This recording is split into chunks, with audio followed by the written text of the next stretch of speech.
नमस्कार। आज हम बात करने वाले हैं एक ऐसी दवा की जो बहुत शक्तिशाली है और बहुत तेजी से काम करती है। इसका नाम है एफेड्रिन हाइड्रोक्लोराइड। इसे समझना क्यों इतना जरूरी है? क्योंकि यहाँ सटीकता और सतर्कता दोनों ही चाहिए। तो चलिए इसे और करीब से जानते हैं। तो सबसे पहला सवाल, एफेड्रेन हाइड्रोक्लोराइड आखिर है क्या चीज? देखिए, आसान भाषा में कहें तो ये एक बहुत तेजी से असर करने वाली दवा है। इसका इस्तेमाल कब होता है? जब हालात गंभीर हों, जैसे ब्लड प्रेशर अचानक बहुत ज्यादा गिर जाए या फिर किसी को सांस लेने में बहुत दिक्कत हो रही हो। मतलब ये एक तरह की इमरजेंसी दवा है। और क्योंकि ये इतनी पावरफुल है ना, तो ये समझना बहुत बहुत जरूरी हो जाता है कि ये काम कैसे करती है। आखिर मरीज की सुरक्षा का सवाल है। तो आज की हमारी चर्चा को आसान बनाने के लिए हमने इसे 4 हिस्सों में बांटा है। सबसे पहले हम देखेंगे कि ये दवा शरीर के अंदर अपना सफर कैसे पूरा करती है। इसके बाद हम बात करेंगे उस खास चेकलिस्ट की जो नर्सों को फॉलो करनी होती है। फिर हम इसके खतरों और साइड इफेक्ट्स पर नजर डालेंगे और आखिर में हम ये जानेंगे कि अगर ओवरडोज हो जाए तो इमरजेंसी में क्या करना चाहिए। तो चलिए शुरू करते हैं हमारे पहले सेक्शन से, दवा की यात्रा। इसका एक फैंसी मेडिकल नाम भी है, फार्माकोकाइनेटिक्स। लेकिन इसका मतलब बहुत सीधा है कि जब दवा शरीर में जाती है तो उसके साथ क्या क्या होता है और वो बाहर कैसे निकलती है। बस यही पूरा सफर। अब ये टाइमलाइन देखिए, ये बहुत दिलचस्प है। सबसे कमाल की बात है इसकी स्पीड। सोचिए, अगर इसे नस में यानी आईवी के जरिए दिया जाए तो सिर्फ 5 मिनट में ये अपना असर दिखाना शुरू कर देती है। और वहीं अगर इसे गोली की तरह मुंह से लिया जाए तो करीब 1 घंटा लगता है। इसका असर शरीर में लगभग 4 घंटे तक बना रहता है। और ये जो हाफ लाइफ है ना, 3 से 11 घंटे, इसका सीधा मतलब है कि इतने समय में शरीर में दवा की मात्रा आधी रह जाती है। इसी से डॉक्टर तय करते हैं कि अगली डोज कब देनी।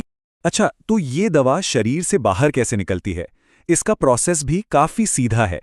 हमारा लिवर इसे छोटे छोटे टुकड़ों में तोड़ता है, जिसे हम मेटाबोलाइज होना कहते हैं। और फिर ये यूरिन के रास्ते शरीर से बाहर निकल जाती है। बस इतना ही। चलिए अब आते हैं हमारे दूसरे सेक्शन पे, नर्स की चेकलिस्ट। जैसा कि हमने कहा, यह दवा बहुत पावरफुल है, तो जाहिर है इसे देते समय बहुत ज्यादा सावधानी बरतनी पड़ती है।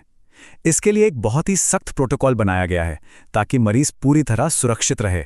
तो ये है वो 4 स्टेप प्रोटोकॉल जो मरीज की सुरक्षा के लिए सबसे जरूरी है। पहला स्टेप, हर घंटे ब्लड प्रेशर और पल्स चेक करना। क्यों? क्योंकि ये दवा सीधा दिल पर असर डालती है। दूसरा, ईसीजी करना ताकि दिल की हर धड़कन पर नजर रखी जा सके। तीसरा, ये देखना कि दवा असर कर भी रही है या नहीं। अगर मरीज की सांस की तकलीफ कम हो रही है तो मतलब दवा काम कर रही है। और चौथा, जो कि बहुत जरूरी है, दवा के घोल को चेक करना। अगर उसका रंग जरा भी बदलाव हुआ दिखे तो उसे बिल्कुल इस्तेमाल नहीं करना है। ठीक है, अब बात करते हैं इसके दूसरे पहलू की, यानी जोखिम और चेतावनियां। देखिए, जब कोई दवा इतनी शक्तिशाली होती है तो उसके कुछ बड़े रिस्क भी होते हैं और इनके बारे में जानना बेहद जरूरी है। इसके जो आम साइड इफेक्ट्स हैं, उन्हें समझने का सबसे अच्छा तरीका है उन्हें ग्रुप्स में देखना। जैसे दिल पर इसका क्या असर होता है। ये दिल की धड़कन तेज कर सकती है, बेचैनी हो सकती है या सीने में दर्द भी महसूस हो सकता है। अब बात करते हैं नर्वस सिस्टम की। तो इससे घबराहट, नींद ना आना या सरदर्द जैसी दिक्कतें हो सकती हैं। और इनके अलावा कुछ और भी परेशानियां हो सकती हैं, जैसे जी मिचलाना, उल्टी या पेशाब करते समय दर्द होना। और ये एक चेतावनी है जिसे बिल्कुल भी नजरअंदाज नहीं किया जा सकता। इस दवा को कभी भी भूलकर भी एंटी डिप्रेसेंट या हाई ब्लड प्रेशर की कुछ खास दवाओं के साथ नहीं देना चाहिए। ये एक ऐसा नियम है जिसे तोड़ने का मतलब है एक बड़ा खतरा मोल लेना, क्योंकि इसका रिएक्शन बहुत गंभीर हो सकता है। अब जरा इस टेबल को देखिए। ये बहुत अच्छे से समझाती है कि दूसरी दवाएं या चीजें एफेड्रिन के असर को कैसे बदल सकती हैं। जैसे कुछ दवाएं हैं जैसे कि मिथाइल डोपा, ये एफेड्रिन के असर को कम कर देती हैं। लेकिन दूसरी तरफ कुछ ऐसी चीजें भी हैं जो इसके असर को खतरनाक लेवल तक बढ़ा सकती हैं। इसीलिए किसी भी मरीज की पूरी मेडिकल हिस्ट्री जानना बहुत ही ज्यादा जरूरी हो जाता है। और अब हम पहुंच गए हैं अपने आखिरी और शायद सबसे जरूरी सेक्शन पर, इमरजेंसी ओवरडोज प्रोटोकॉल। मतलब अगर गलती से दवा की डोज ज्यादा हो जाए तो उस सिचुएशन में क्या करना है। यहाँ प्रोटोकॉल बिल्कुल साफ है। ये एक अगर तो वाले फॉर्मूले पर काम करता है। मतलब अगर ओवरडोज से ब्लड प्रेशर बहुत ज्यादा बढ़ जाता है तो उसे कंट्रोल करने के लिए फेंटोलामाइन दी जाती है। अगर मरीज को उल्टी हो रही है तो डायज़ेपाम दी जाती है। मतलब हर लक्षण के लिए एक तय इलाज है। तो इस पूरी बातचीत का निचोड़ क्या है?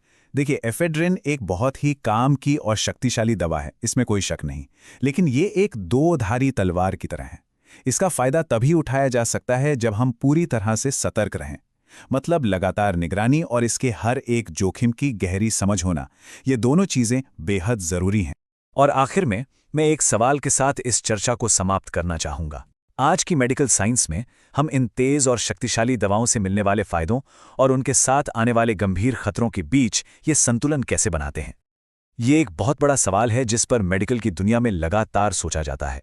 मित्रों, यह वीडियो देखने के बाद आपको दवा के बारे में पता चल चुका होगा, परंतु किसी भी दवा को खुद से शुरू न करें।